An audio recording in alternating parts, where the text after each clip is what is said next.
할렐루야. 11월 21일 화요일 새벽 기도를 시작하겠습니다. 사도신경으로 우리의 신앙을 고백합니다. 나는 전능하신 아버지 하나님 천지의 창조주를 믿습니다. 나는 그의 유일하신 아들 우리 주 예수 그리스도를 믿습니다. 그는 성령으로 잉태되어 동정녀 마리아에게서 나시고 본디오 빌라도에게 고난을 받아 십자가에 못 박혀 죽으시고 장사된 지 사흘 만에 죽은 자 가운데서 다시 살아나셨으며 하늘에 오르시어 전능하신 아버지 하나님 우편에 앉아 계시다가 거기로부터 살아있는 자와 죽은 자를 심판하러 오십니다. 나는 성령을 믿으며 거룩한 공교회와 성도의 교제와 죄를 용서받는 것과 몸의 부활과 영생을 믿습니다. 아멘. 찬송가 310장 찬양하시겠습니다. 찬송가 310장입니다.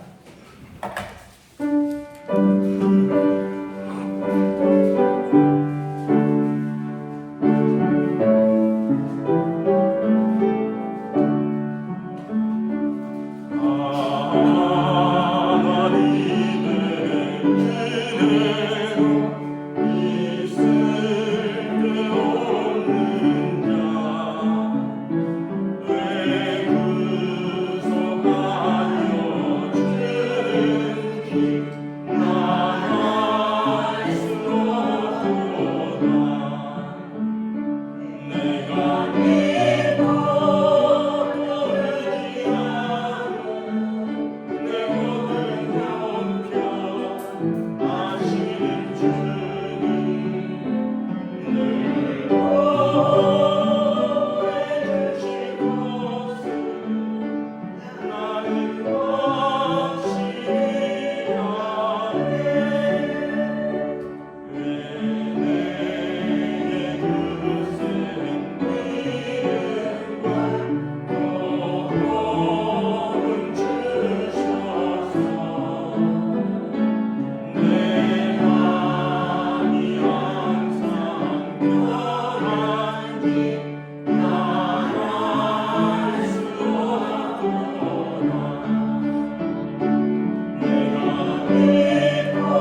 성경 잠언 20장 15절부터 30절까지 말씀입니다.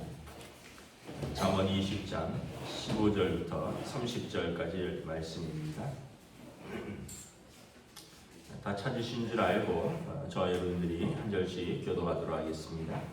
잠언 20장 15절부터 마지막 30절입니다. 세상에 금도 있고 진주도 많거니와 지혜로운 입술이 더욱 귀한 우벤이라. 타인을 위하여 보증선자의 옷을 취하라. 외인들을 위하여 보증선자는 그의 몸을 볼모 잡을지니라. 속이고 취한 음식물은 사람에게 맛이 좋은 듯하나 후에는 그의 입에 모래가 가득하게 되리라. 경영은 의노함으로 성취하나니 지략을 베풀고 전쟁할지니라. 두루 다니며 한담하는 자는 남의 비밀을 누설하나니 입술을 벌린 자를 사귀지 말지니라. 자기 아내가 어미를 저주하는 자는 그의 등불이 흑암 중에 꺼짐을 당하리라. 처음에 속히 잡은 산업은 마침내 복이 되지 아니하느니라. 너는 악을 갚겠다 말하지 말고 여호와를 기다리라. 그가 너를 구원하시리라. 한결같지 않은 저울추는 여호와께서 미워하시는 것이요 속이는 저울은 좋지 못한 것이니라. 사람의 걸음은 여호와 말미암나니 사람이 어찌 자기의 길을 알 수 있으랴. 함부로 이 물건은 거룩하다 하여 서원하고 구에 살피면 그것이 그 사람에게 덫이 되느니라. 지혜로운 왕은 아린들을 키질하며 타장하는 바퀴를 그들 위에 굴리느니라. 사람의 영혼은 여호와의 등불이라. 사람의 깊은 속을 살피느니라. 왕은 인자와 진리로 스스로 보호하고 그의 왕위도 인자함으로 말미암아 견고하느니라. 젊은 자의 영화는 그의 힘이요 늙은 자의 아름다움은 백발이니라. 상하게 껴있는 것이 악을 없이 하나니 매는 사람 속에 깊이 들어가느니라. 아멘. 할렐루야. 오늘도 새날을 주셨습니다. 우리 주님께서 은혜와 평강을 함께 하시길 축복합니다. 잠언은 계속해서 이제 지혜를 말씀하죠. 그리고 그 지혜는 하나님의 자신이고, 그래서 하나님을 경외하는 자를 지혜를 주신다라고 말씀을 합니다. 그래서 우리가 이제 비슷한 말들이 계속 반복되지만 지혜를 얻으면 모든 것이 이제 만사형통이다 이런 뜻입니다. 지혜를 얻으면 끝이다. 그 지혜는 그럼 뭐냐? 하나님의 말씀이다라고 말합니다. 하나님을 경외하는 자는 하나님의 말씀을 지킬지니라. 예수님께서도 나를 사랑하면 나의 계명을 지킬지니라 말씀하셨습니다. 우리가 하나님을 경외한다라는 것은 하나님의 말씀을 지키는 것이다. 그러면 지혜를 얻는 것이다. 우리가 왜 지혜가 없을까? 하나님을 경외하고 싶어요 하는 것은 어떻게 보면 하나님 말씀을 사랑하고 하나님 말씀을 지키면 되는 것이다 라는 거죠. 또 우리가 그런 말씀을 하죠. 성령 충만하고 싶어요. 성령님 내게로 오셔서 성령의 열매들이 맺히고 성령의 은사를 선물로 주세요 하면은 우리가 이 과거에는 조금 오해를 했었어요. 과거에는 저도 그런 세대 중에 하나인데 막 불러 충만하게 하소서 주소서 막 믿습니다 이런 성령을 주시는 줄 알았어요. 근데 뭐 그런 것도 있긴 있어요. 왜냐하면 하나님 앞에 그렇게 간절히 사모하는 마음으로 막 기도도 하고 찬양도 하면 하나님 주시는 것도 있는데 더 근본적인 것은 무엇입니다 보다도 하나님 말씀을 지키는 것, 하나님 말씀을 사랑하고 하나님 말씀을 지키는 것. 그러고 보니까 이제 옛날에 저도 여기 금식기도원을 좀 다닐 때가 있었는데 젊었을 때 저기 뭐 하늘산 기도원도 다니고 또 어디죠? 저 약간 그 밑에 그 양수리 쪽에 기도원도 다니고. 그래서 근데 이제 금식 기도원도 가고 이러면 거기서 뭐 몸은 힘든데 날은 춥죠. 금식 기도는 저는 이제 주로 겨울 방학 때 많이 다녔습니다. 날은 추운데 몸은 힘들고 몸은 굶은 상태고, 그러니까 거기서도 마음에 그 금식한 상태에서 자리 싸움하고 더 좋은 자리, 더 따뜻한 자리, 거기서 셔틀버스가 이렇게 저쪽에 큰 길까지 안내하고 나중에 또 저기 강남 순복음교회 그 앞까지 데려다 주기도 하는데 거기서도 버스에 먼저 타려고 그러고 거기서도 또 앉아가려고 그러고 그러니까 이게 우리 본성은 기도하고 바로 돌아서면 더 편한 것, 기도하고 바로 돌아섰는데 더 좋은 것, 기도하고 금식 기도하고 2박 3일 금식 기도하고 나오면서도 난 저 자리에 앉아서 양보 못하겠다 이런 마음들이 있다. 우리 마음은 결국 우리가 다스리는 게 아니라 결국은 성령님께서 우리를 이렇게 인도하셔야 돼요. 그래서 우리 주님을 사랑하면 그 주님께서 우리 안에 오시고 우리 안에 오시면 우리가 거기에 순종하는 삶을 살고 이 삶이 이렇게 계속 깊어지면 조금 작은 순종에서 조금 중간 순종, 그 다음에 조금 크게 순종할 수 있는 이 순종이 계속 깊어지는 거죠. 그래서 우리가 성령 충만한 것을 오해하지 않고 다른 여러 가지도 있지만 제일 중요한 것은 하나님을 사랑하고 하나님의 말씀을 순종하려고 애를 쓰는 것이다. 그러면 이제 이것이 결국은 뭐냐면 예수님께서 말씀하신 제자도입니다. 자기를 부인하고 자기 십자가를 지고 나를 따르라. 그래서 예수님을 따라가는 삶인데 너무 많은 자아가 우리로 하여금 주님을 따라가는데 방해하게 한다는 거죠. 어제도 말씀드렸듯이 뭐 어떤 물질이라든가 또는 가족이라든가 또는 어떤 자기 계획이라든가 이런 것들이 이걸 하고 하겠습니다. 이거 마치고 따라가겠습니다. 이게 해결되면 따라가겠습니다. 이렇게 해서 우리로 하여금 자꾸 미루게 된다는 거죠. 그래서 예수님께서 오죽하면 그렇게 말씀하셨죠. 나로 내 형제에게 재물을 나누는 자로 세웠느냐. 어떤 와서 내 형과 뭐 재산을 나눠달라고 말씀을 하고 또 아버지 장례를 마치면 따라가겠다 하고 그래서 예수님께서 그러면 나를 따라오지 못한다. 자기를 부인하고 자기 십자가를 지는 사람이 나를 따라오는 거다. 그러니까 지금 여기서 바로 따르는 거라는 거예요. 뭘 마치고가 아니라 지금 여기서 내가 깨달은 말씀, 내게 주신 말씀을 순종하면서 바로 따르는 것이 주님을 따르는 것이다 라는 거죠. 그렇다면 여러분 우리가 이제 좀 정리가 되죠. 하나님 경외하는 자는 지혜를 주신다. 그럼 어떻게 하나님 뜻대로 사느냐? 어떻게 성령 충만하게 사느냐? 하나님 사랑하고 하나님 말씀을 순종하고 그리고 자기를 부인하고 주님을 따르는 것이다. 그래서 내 뜻도 있지만 내 많은 뜻보다는 하나님 말씀을 늘 이렇게 생각을 하고 우리 주님께서 이런 상황이면 어떻게 하셨을까? 그래서 예수님의 모범을 많이 보이려고 하는 거죠. 그렇다면 이제 15절부터도 보면은 입술이 거룩해지는 거예요. 입술이 금도 있고 진주도 많거니와 지혜로운 입술이 더 귀한 보배다. 사람들이 자기 입으로 다 퍼헤치거든요. 근데 금도 진주도 귀하지만 지혜로운 입술이 더 귀하다는 거예요. 왜냐하면 지혜로운 입술은 남을 세우기도 하고 남을 무너뜨리기도 하니까. 지혜로운 입술은 따뜻하게 남을 위로하기도 하고 상처 입은 가슴에 못을 더 박기도 하는 겁니다. 그래서 지혜로운 입술이 더 귀한 보배다. 하나님 말씀 사랑하고 예수님께서 하신 말씀을 생각하면 우리 입술이 그렇다는 거죠.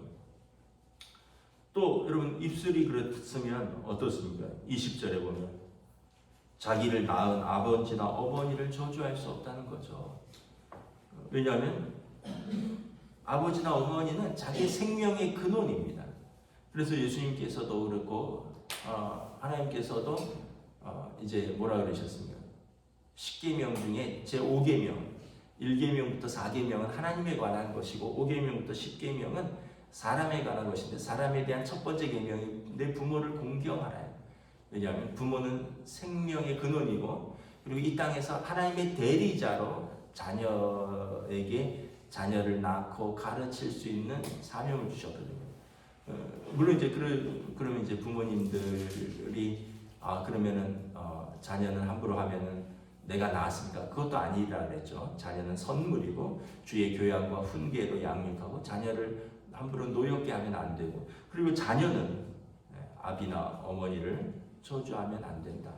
그래서 우리가 철없을 때는 저도 아버지 어머니를 원망도 하고 그랬는데 원망하고 이런 것도 어렸을 때는 하는 거지 이 나이 들어서도 계속 나이가 50이 넘어서도 아버지 어머니 계속 원망하고 이러면 자기도 부모인데 부모의 마음을 이해도 해야 되고 그때 부모의 상황도 이해해야 되고 그때 부모의 처지와 형편도 이해를 해야 되고 그래서 우리가 주님의 마음을 알게 되면 우리의 입술, 우리의 마음이 다 이렇게 좀 순화되는 거죠.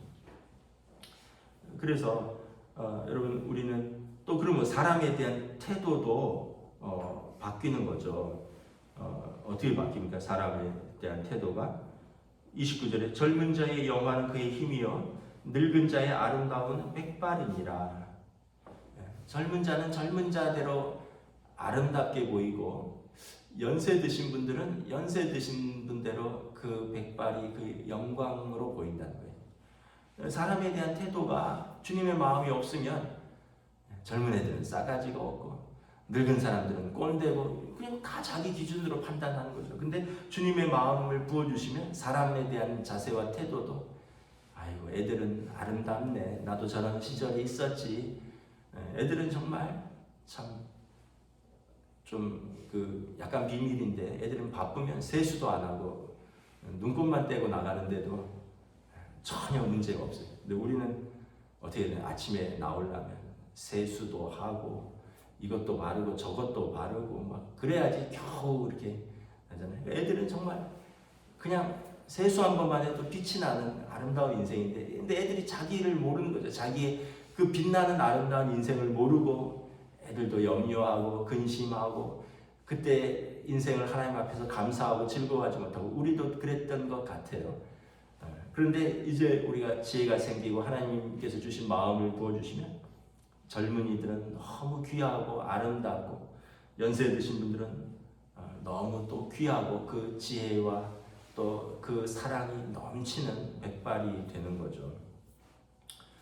제가 올 여름부터 머릿속에 뭐가 나서 이제 뭐 염색을 좀 안 하고 있는데 그 이발하러 갔더니 그 미자원 그 원장님이 이제 뭐 저를 15년 동안 이발을 해주신 분이니까 그분이 이제 처음에는 목사님 그 염색을 안 하니까 좀 나이 들어 보여서 이상했는데 요즘 목사님 또 자연스러워 보이고 또 좋아요 이러더라고요. 그래서 또 어떤 분들은 흉하다 염색을 해라 하는 분도 있고 어떤 분들은 뭐 자연스러우니까 그냥 놔둬라 뭐 이런 분도 있고 근데 이제 저희 애들은 아빠 할아버지 같아서 좀 보기 안 좋다 또 이런 말도 있고 그래서 저도 좀 고민하고 있습니다. 이제 새해부터 이제 뭐 좀 머리속도 가라앉았으니까 다시 염색을 할까. 염색을 하면 좀 더 젊어 보이는 것은 있을 텐데 또 뭐 번거로움이라든가 뭐 이런 거는 좀 줄어들 수도 있고 또 안 하면 자연스러울 수도 있고 뭐 그렇습니다. 근데 여러분 우리의 어른들의 백발은 뭐 참 아름다운 겁니다. 아름다운 거. 여러분 우리 어르신들이 하루하루 살아간 것들 나무가 이렇게 열대우림의 나무는 그 정확한지는 모르겠는데 제가 들은 거예요. 나무태가 없대요. 그런데 우리나라 나무는 나이태가 있대요. 왜냐하면 겨울을 지나기 때문에. 겨울을 안 지나는 나무들은 나무태가 없대요. 근데 겨울을 지나는 나무들은 나무태가 1년 지날 때마다 겨울을 한번 지날 때마다 깊이 새겨진대요. 그 얘기는 이제 우리 인생의 주름이고 우리 인생의 백발이고 우리 인생의 여름도 지냈고 겨울도 지냈다라는 표시거든요. 그래서 참 우리가 예수님을 영접하고 하나님의 마음을 가지면 이렇게 젊은 사람들에 대해서는 아름다운 마음과 관용과 어른들에 대해서는 존경과 사랑이 생기는 거죠. 그러니까 결국은 우리 여러분 다 주님의 마음을 가지면 우리 입술이 그렇고요. 또 우리가 부모에 대한 자세, 자녀에 대한 자세, 젊은이에 대한 태도, 어른들에 대한 자세, 우리 모든 것이 다 이렇게 은혜로워지는 거죠. 그래서 저도 젊었을 때는 되게 까칠했거든요. 저희 집사람이 증인이에요. 젊었을 때는 제가 까칠하고 화도 많이 내고 그래서 연애할 때는 집사람이 저런 성격에 결혼해도 되나 막 이렇게 걱정도 좀 했었다 그러더라고요. 근데 이제 한 25년 살고 나니까 이제는 뭐 좀 많이 부드러워졌죠. 왜냐하면 환해서 바뀌는 건 없거든요. 내가 까칠하게 해서 가족들이 바뀌는 건 하나도 없습니다. 내가 성질내서 세상이 바뀌는 건 하나도 없다는 걸 살면서 이렇게 깨달아가는 거죠. 그래봐야 사이만 나빠져요. 내가 까칠해봐야 가족들하고 사이만 나빠지고, 내가 성질내봐야 나랑 관계 맺는 사람들만이 나를 피하게 되고. 그래서 깨달은 것은 뭐냐면 주님의 마음을 갖고 좀 부드러워지자, 주님의 마음을 갖고 좀 너그러워지자, 주님의 마음을 갖고 좀 참자, 뭐 이런 마음인데, 이제 계속해서 이제 그런 훈련을 해가는 게 우리의 삶이겠죠. 그래서 오늘 말씀이 계속 그 얘기입니다. 하나님께서 24절에 사람의 걸음은 여호와로 말미암나니 사람이 어찌 자기의 길을 알 수 있으리야. 우리의 걸음을 하나님께 맡기는 겁니다. 우리는 내일 일도 알지 못하고요, 오늘 일도 알지 못합니다. 그냥 우리는 하나님께 맡기고 오늘 내게 주어진 일을 성실하게 하는 거예요. 오늘 내게 주어진 일들, 뭐 저는 이제 분당 목장 신방이 있는데 오늘 맡겨진 그 신방을 또 기도하는 마음을 성실하게 하면 되는 거예요. 그럼 하나님께서 그 길을 인도하시는 거죠. 여러분들은 오늘 여러분들에게 맡겨주신 일을 그냥 주님께 맡기고 하면 됩니다. 내가 잘하려고 해도 안 될 수 있고요. 내가 너무 이게 어렵다고 해서 그냥 낙심해서 포기해도 또 잘 될 수도 있어요. 인생 망사가 세웅지마라는 얘기가 아니라 그냥 그거는 뭐 연관성도 완전히 우연성의 연속이지만 우리는 그냥 하나님께 맡기는 거예요. 내가 잘하려고 해도 하나님 뜻이면은 안 될 수도 있고요. 내가 어렵고 낙심해도 하나님 또 우리에게 은혜 주시고 도와주시면 또 그 길이 형통하게 풀릴 수도 있고. 그래서 우리는 그냥 하나님께 맡기는 거죠. 우리의 걸음은 여호와께 맡기고 우리는 지혜로운 하나님을 경외할 뿐입니다. 그러면 하나님께서 순간순간 지혜 주시고 순간순간 은혜 주시고, 그리고 우리의 삶은 마지막에 가면 하나님 주신 은혜로 채워지는 삶이 될 줄을 믿습니다. 오늘 지금 여기서 오늘 여러분 은혜와 믿음으로 또 하나님 경외하는 삶을 사시기를 주님의 이름으로 축복합니다. 기도하겠습니다. 하나님의 은혜를 감사합니다. 오늘도 주신 말씀을 기억합니다. 하나님을 경외하는 자는 지혜를 주신다 하셨습니다. 그리고 하나님은 그 지혜로 세상을 창조하셨고, 하나님이 주신 그 지혜를 따르는 자들은 하나님이 창조하신 세상의 원리, 하나님이 섭리하시고 통치하고 다스리는 세상의 원리를 하나님의 뜻대로 살아가게 됨을 볼 수 있습니다. 그렇다면 우리의 입술도, 우리의 관계도, 또 우리가 다른 사람을 대하는 태도와 자세도, 또 우리에게 주어진 것을 관리하는 청지기적 자세도, 우리의 모든 것은 여호와께서 인도하시나니 우리의 걸음은 하나님으로 말미암음이다 라고 고백하는 지혜로운 자의 삶이 될 줄을 믿습니다. 오늘 하루도 우리에게 은혜 주신 복된 날임을 감사하며 하나님 앞에서 믿음으로 살아가는 귀한 하루하루로 인도하여 주시옵소서. 감사를 드리오며 우리 주 예수 그리스도 이름으로 기도드리옵나이다. 아멘. 하늘에 계신 우리 아버지, 아버지의 이름을 거룩하게 하시며 아버지의 나라가 오게 하시며 아버지의 뜻이 하늘에서와 같이 땅에서도 이루어지게 하소서. 오늘 우리에게 일용할 양식을 주시고 우리가 우리에게 잘못한 사람을 용서하여 준 것 같이 우리 죄를 용서하여 주시고 우리를 시험에 빠지지 않게 하시고 악에서 구하소서. 나라와 권능과 영광이 영원히 아버지의 것입니다. 아멘.